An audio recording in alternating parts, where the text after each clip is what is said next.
بلکہ شخصیت بدل دیتا ہے۔ صحیح، جس شخص کا نام تبدیل کیا اس پر اپنے اختیار کا بھی اعلان صحیح، کیا۔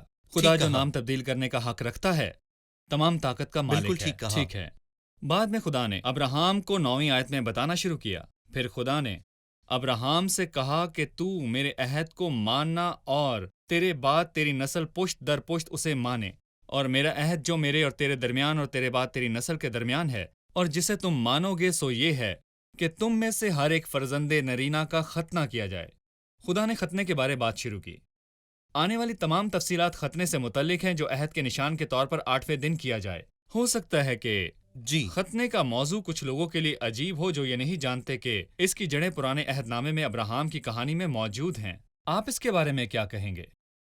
جسمانی ختنے کے معنی کافی مشہور ہیں، لیکن افسوس کی بات یہ ہے کہ بنی اسرائیل اور مذہبی فرقوں نے اس کے روحانی معنی کو بہت برے طریقے سے پیش کیا۔ ان دونوں گروہوں نے دل کی حالت پر توجہ دینے کی بجائے بیرونی رسم و رواج کو زیادہ اہمیت دی۔ یہاں پر میں یوں کہوں گا کہ پالوس رسول نے رومیو کے خط کے 2 باب میں یوں کہا، کیونکہ وہ یہودی نہیں جو ظاہر کرتا ہے اور نہ ہی وہ ختنہ ہے جو ظاہری اور جسمانی ہے۔ میرے خیال صحیح۔ سے یہودی صرف بیرونی رسومات پر عمل کرنا جانتے ہیں۔ جانتے تھے۔ جی جانتے تھے، وہ بیرونی رسم و رواج پر عمل کرتے، اور یوں لکھا ہے بلکہ یہودی وہ ہے جو باطن میں یہودی ہے، اور ختنہ وہی ہے جو دل کا ہے اور روحانی ہے، نہ کہ لفظی۔ اس کی تعریف آدمیوں کی طرف سے نہیں بلکہ خدا کی طرف سے ہوتی ہے۔ مجھے یاد آیا فلپیوں 3 باب میں 2 گروہوں کا ذکر ہے، پہلا کاٹنے والا اور دوسرا روحانی ختنہ۔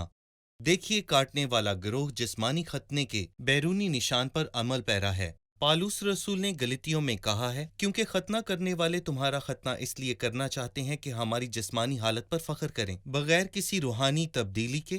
فلپیوں کے 3 باب میں پالوس رسول ان لوگوں کے بارے میں ذکر بھی کرتا ہے۔ جسمانی ختنے کی تعلیم سے ہم خبردار ہیں، لیکن جو روح کی ہدایت سے عبادت کرتے ہیں، پالوس مزید کہتا ہے، اور جسم کا بھروسہ نہیں کرتے۔ یہ ختنے کا روحانی معنی ہے جب ہم جسم پر بھروسہ نہیں کرتے، اور یہ کتنی خوبصورت بات ہے کہ ختنے کا موضوع یہاں پیدائش کے 17ویں باب میں آتا ہے، بلکہ تب جب ابراہام جسم پر بھروسہ کرتا ہے، جیسا کہ خدا نے اس سے کہا کہ مجھے تیری مدد کی ضرورت نہیں۔ جسم پر بھروسہ نہ کرو، اور جو چیزیں نہیں ہیں وہ ان کو اس طرح بلاتا ہے کہ جیسے وہ ہیں۔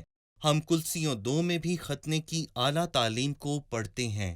پالوس کلسیوں کی کلیسیا کو بتاتا ہے کہ اسی میں تمہارا ایسا ختنہ ہوا جو ہاتھ سے نہیں ہوتا، یعنی مسیح کا ختنہ جس سے جسمانی بدن اتارا جاتا ہے جب صلیب پر مسیح کی موت ہوئی، وہ موت جو خدا نے ہمارے لیے برداشت کی، اور یہی سچ ہے، اور ہم نے جسم کو اتار دیا اور وہی اس کے ساتھ ہوا۔ جو جی پرانا ہاں، انسان ہے؟ ہم نے پرانی صحیح۔ انسانیت کو اتار دیا اور ہمارا بھروسہ جسم پر نہیں، یہی سچ ہے۔ یعنی کلسیوں 2 کے مطابق ختنہ مسیح کی موت کی طرف اشارہ ہے، نہ کہ ایک بچے کی طرح 8ویں دن ختنہ۔ مسیح کا ختنہ نہیں۔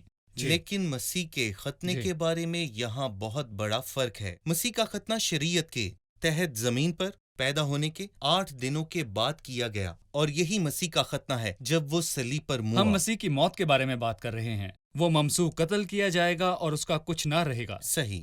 مندرجہ ذیل آیات میں ختنے کے بارے میں بتایا گیا ہے جو پیدائش سے 8ویں دن انجام دیا جاتا ہے، جس میں ہر ایک مرد، خود ابراہام، گھر میں پیدا ہونے والا ہر شخص، اور یہاں تک کہ پیسوں سے خریدا گیا اجنبی بھی شامل ہے۔ صحیح۔ ختنے میں بغیر استثناء کے ہر کسی کو کیوں شامل کیا گیا ہے؟ یہ ختنہ جسمانی عہد کا نشان ہے، اور جو کوئی اس میں برکت پانا چاہتا ہے وہ اس عہد کے نشان میں شامل ہو سکتا ہے۔ اس کو اپنے جسم پر لیں۔ جب ہم خروج 12ویں باب میں فسح تک پہنچیں گے، جہاں ہر کوئی اجنبی جو فسح میں شامل ہونا چاہے وہ پہلے اپنا ختنہ کرائے، کیونکہ ختنہ ضروری تھا۔ صحیح۔ اگر ختنہ نہ کرائے تو فسح بھی نہیں کھا سکتا۔ پس اگر کوئی برکت لینا چاہتا ہے تو پہلے اس اصطلاح کو پورا کرے۔ پس میں یہاں یہ کہنا چاہتا ہوں کہ ہم مسیح کی موت سے محظوظ نہیں ہو سکتے جب تک کہ ہم اپنی پرانی انسانیت اور پرانے جسم کو اتار نہیں دیتے۔ تو خلاصہ یہ ہے کہ ہم نے سیکھا کہ ختنہ عہد کا ظاہری نشان ہے جو خدا نے ابراہام اور اس کی اولاد کے ساتھ باندھا۔ روحانی لحاظ سے ختنے کا مطلب جسم یا پرانی انسانیت پر بھروسہ رکھنا نہیں۔ لیکن میں یہاں پر یہ کہنا چاہوں گا کہ جو مسیح کی صلیب پر موت کے ساتھ منظر سے مکمل طور پر ختم کر دیا بالکل۔ گیا۔ ہم ایک چھوٹے سے وقفے کے بعد دوبارہ حاضر ہوں گے۔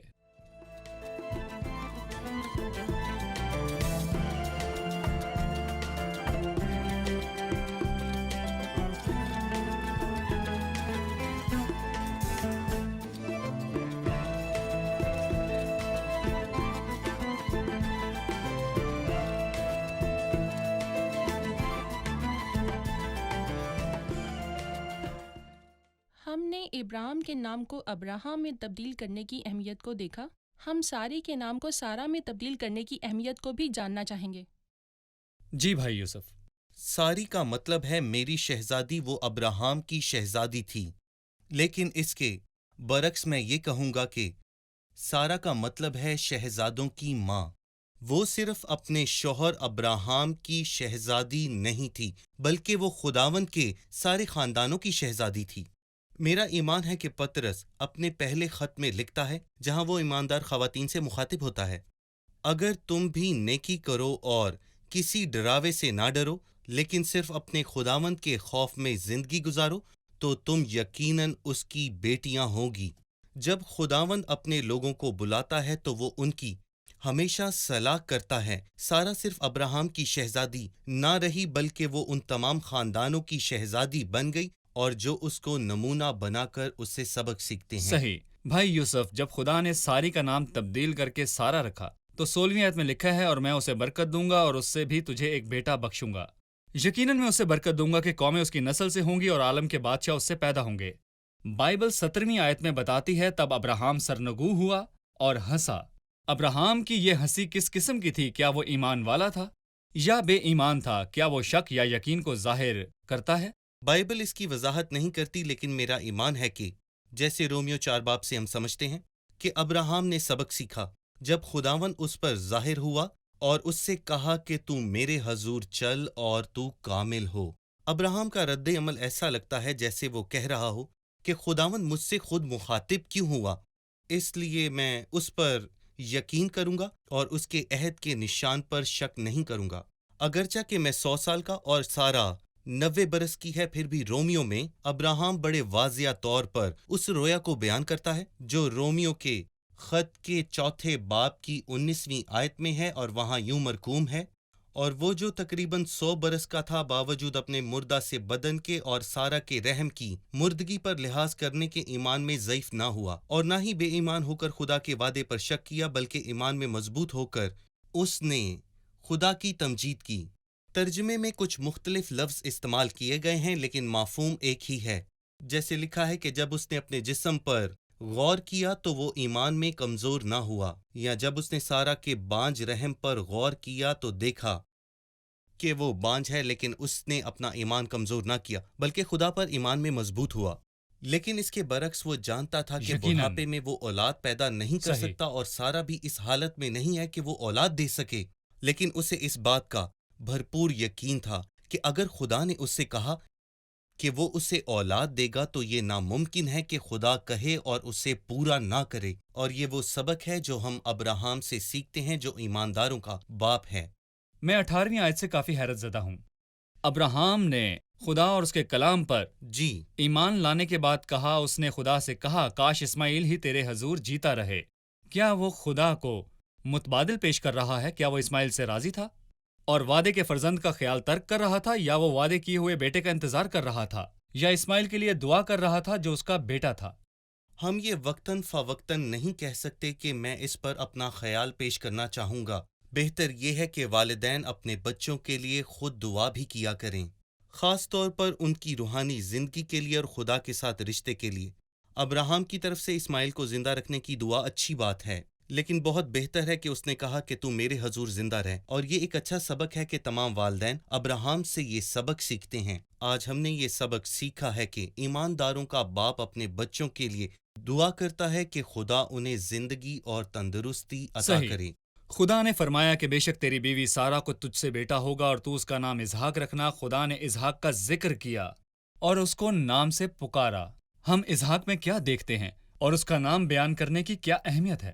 رومیو کے 4 باب میں لکھا ہے جو چیزیں نہیں ہیں وہ ان کو اس طرح بلا لیتا ہے کہ گویا جیسے وہ ہیں۔ اسماعیل کا خدا نے اس کے پیدا ہونے سے پہلے ہی نام رکھ دیا، اور اسحاق کے ساتھ بھی خدا نے ایسا ہی کیا کہ پہلے نام رکھ دیا، لیکن اسحاق کا نام خاص ہے۔ اس کا مطلب ہے ہنسی اور مسرت، جو ابراہام اور سارہ دونوں کے لیے باعث مسرت تھا۔ مزید جب ابراہام کی نسل سے حقیقی فرزند پیدا ہوا جس کے تعلق سے بہت دیر پہلے پیشن گوئی کر دی گئی تھی، وہ یسوع المسیح ہے، جس کی آمد کا اعلان کیا گیا کہ میں تمہیں بڑی بشارت دیتا ہوں جو ساری امت کے لیے ہے۔ باب کے آخری حصے میں اسماعیل اور اس کی اولاد کے لیے برکت ہے۔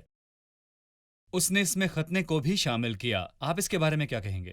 یہاں ہم دیکھتے ہیں کہ ابراہام جیسے ہی خدا کے حضور میں گیا تو اس نے فوری طور پر خدا کے حکم پر عمل درآمد کیا۔ وہ فوری طور پر فرما برداری کی خصوصیت رکھتا تھا۔ مطلب اس نے ختنہ کیا۔ جی ہاں، اس نے خدا کے حکم پر فوری عمل درآمد کیا اور اپنے خاندان کے ہر فرد کا، جو اس کا تھا اور جو اس کا نہیں تھا، اس کا فوری طور پر اس نے ختنہ کرانے کا حکم دیا، اور دوسرے لفظوں میں اس نے اپنے خاندان کے ہر مرد کا ختنہ کروایا۔ ابراہام کا ایسا کردار تھا کہ خدا جب بھی اسے کوئی حکم دیتا تو وہ اس حکم کو فوری مانتا۔ وہ خدا کا فرما بردار تھا۔ ٹھیک ہے، شکریہ۔ ہم پروگرام کے اختتام پر پہنچ چکے ہیں۔ مہمانوں سے اس کی رائے جانتے ہیں۔ آج کے پروگرام سے آپ نے کیا سیکھا؟ یہ بہت حیرت انگیز ہے کہ خدا نے جن کے نام بدلے ان کے کردار بھی بدلے، لیکن پھر بھی خدا بہتری کے لیے حالات کو تبدیل کرتا ہے۔ ہم خدا کے آگے چلتے ہیں جیسے بچے اپنے باپ کے آگے چلتے ہیں، اور وہ ان کی راہوں پر نظر رکھتا ہے، اور ہم خدا کے ساتھ ایک دوست کی طرح چلتے ہیں جیسے ہنوک خدا کے ساتھ چلا۔ یہ حوصلہ افزا بات ہے کہ ہمیں جسم پر مزید بھروسہ کرنے کی ضرورت نہیں، کیونکہ ہماری پرانی انسانیت مسیح کے ساتھ صلیب پر مصلوب ہو گئی جب وہ مصلوب ہوا۔ شکریہ، خدا آپ کو برکت دے۔ بھائی یوسف، آپ خدا کا بھی آپ کو شکریہ۔ برکت دے۔ عزیزو، میں اس باب کے پہلے جملے کے ساتھ آپ کی حوصلہ افزائی کرنا چاہوں گا۔ اگرچہ کہ ابراہام کی عمر 99 سال تھی، پھر بھی خدا نے اسے کہا، میں خدائے قادر ہوں، میرے حضور چل اور کامل ہو۔ شاید آپ نے بھی ایسے الفاظ سنے ہو جن کا کوئی حل نہ ہو اور حالات پیچیدہ ہو گئے ہوں، یا یہ کہ آپ کی طبیعت خراب ہو گئی ہو اور آپ خاتمے کے قریب آ گئے ہوں، یا آپ کے مسئلے کے حل کی کوئی امید نہ ہو، یا اولاد کی کوئی امید نہ ہو، آپ ہر امید کھو چکے ہوں، تو میں آپ کو بتانا چاہتا ہوں کہ خدا قادر مطلق ہے جو سب کچھ کر سکتا ہے۔ وہ ہر چیز پر قادر ہے۔ وہ قادر مطلق ہے۔ میرے حضور میں چل اور کامل ہو۔ اس کے صرف کہنے ہی سے ہر چیز پیدا ہو جاتی ہے۔ آپ اس پر بھروسہ کریں اور اپنا اعتماد ترک نہ کریں۔ خدائے قادر پہ کامل بھروسہ ہی آپ کی قوی امید ہے۔ اگلے پروگرام میں پھر ملاقات ہوگی۔ خداوند آپ کو برکت دے۔